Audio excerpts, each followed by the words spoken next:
And in Minneapolis, St. Paul, we're working to build relations with the East African immigrants who have made your city their home, as the same folks the Somalis have made my city of Wilmington, Delaware, on a smaller scale. It's a large, very identifiable Somali community.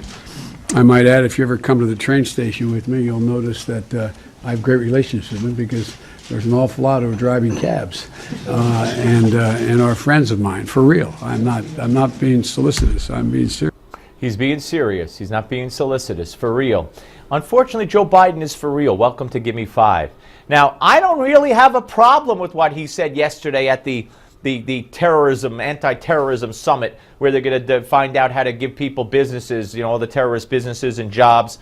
But if a Republican had said that, if a Republican had said, oh, all the Somalis in my hometown, they all drive cabs, they're my friends, it would be considered racist.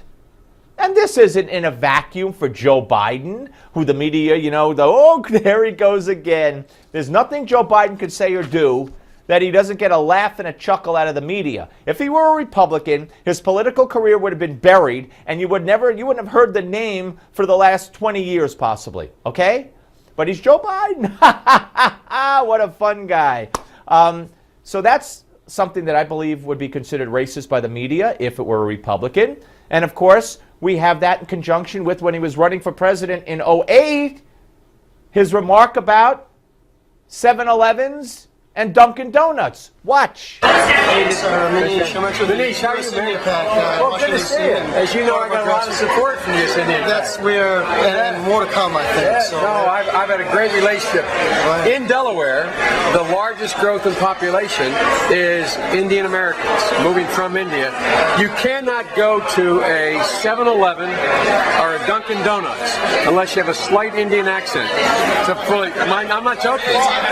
Oh, gigantic.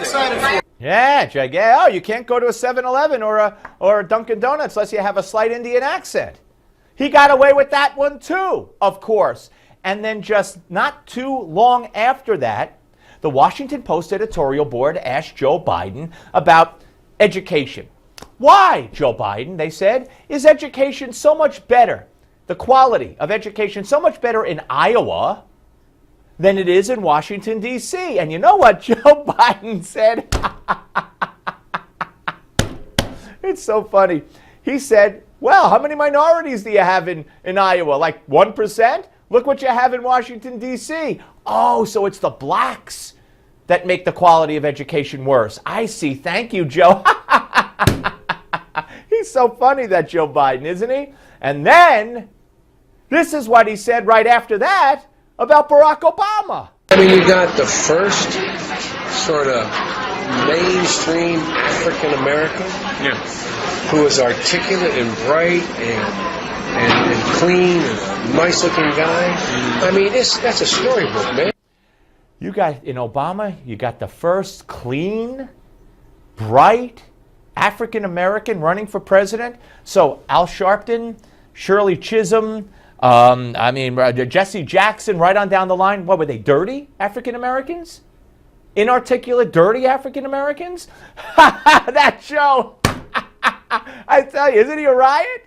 He's a riot. Let's make him president. He's a riot. And then at the swearing-in ceremony for the new defense secretary yesterday, watch. Vice President Joe Biden clearly takes a hands-on approach when it comes to his day job.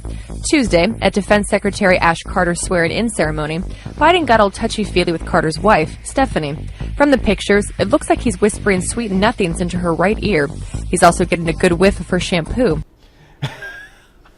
And this isn't the first time he's done that. He's had inappropriate touching with women. There was about 5 or 6 instances, including a little girl. They call that encounter creepy. But hey, he's Joe Biden, you know? He could do no wrong, touch women inappropriately, say racist things, make ridiculous comments. Aren't we just all lucky to have him? Come on, on the Steve Malzberg Show.